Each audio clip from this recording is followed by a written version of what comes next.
yaitu naskah yang memiliki kerangka karangan yang berstruktur susunannya. Dalam pembuatan naskah yang baik juga, kita harus memperhatikan struktur kalimat dan pilihan kata, sehingga jelas, teratur, dan menarik. Naskah terbagi menjadi dua, yaitu yang pertama ada naskah semi-formal.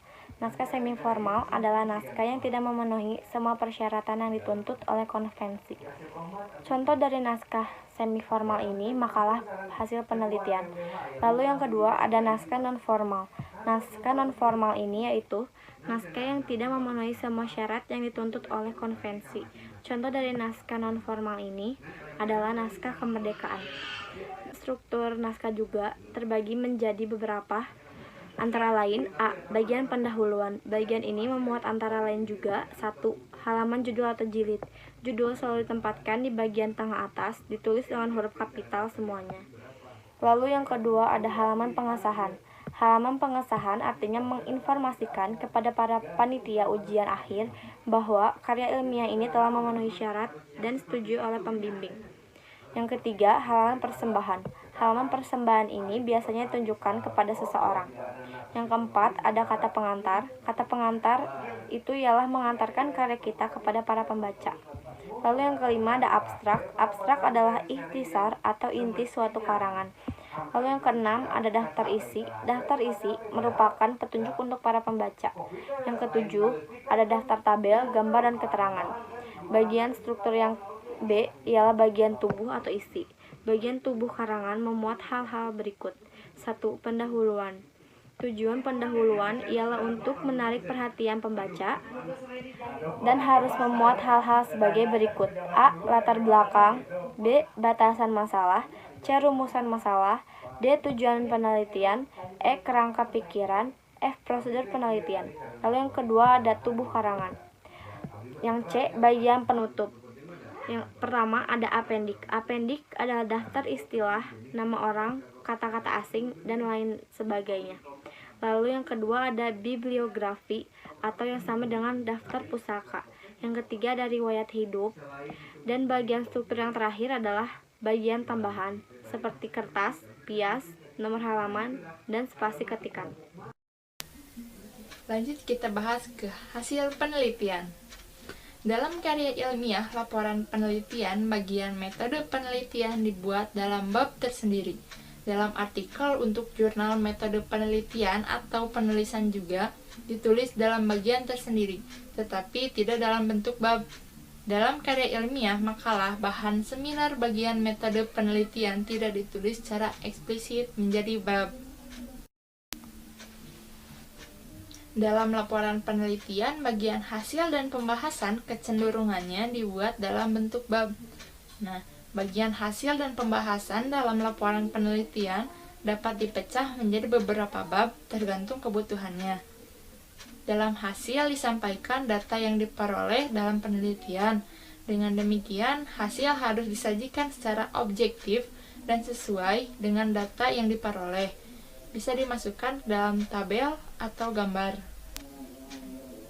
Hasil eksperimen atau survei atau rencang bangun beserta analisisnya dan pembahasannya dapat disajikan secara bersama-sama atau secara terpisah berupa uraian, tabel, dan gambar.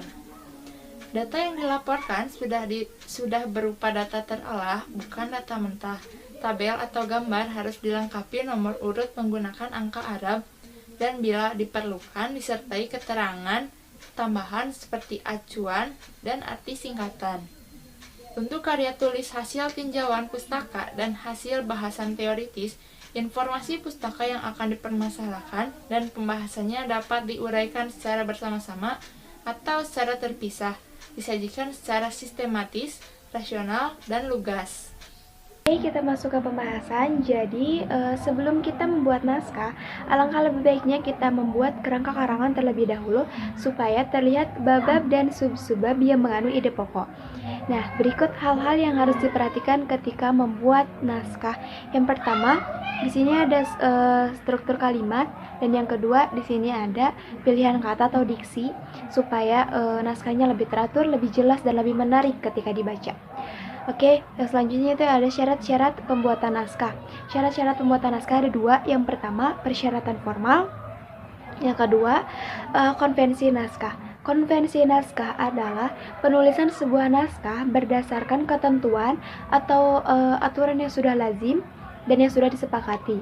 Nah, di sini persyaratan formal dibagi menjadi 3. Yang pertama, formal. Formal adalah suatu karya yang memenuhi semua persyaratan lahiriah.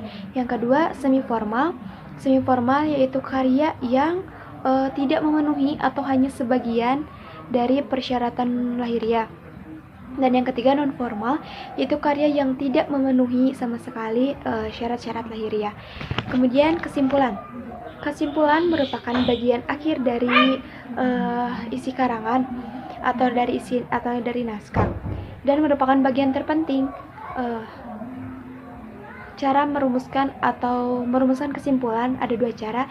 Yang pertama, dalam tulisan argumentatif dapat dibuat ringkasan argumen dalam bentuk tesis atau dalil-dalil. Dan yang kedua, yaitu untuk kesimpulan biasa cukup disajikan tujuan atau isi umum dari karangan yang telah dijelaskan di tubuh karangan. Nah, ini ada contoh formal. Yang pertama, pendahuluan, isi dan penutup. Di bagian pendahuluan ada judul, ada halaman judul, kata pengantar, daftar isi, dan yang kedua itu ada isi. Di bagian isi ada pendahuluan, tubuh karangan, dan kesimpulan. Di bagian penutup ada daftar pustaka, lampiran, indeks, dan daftar riwayat hidup.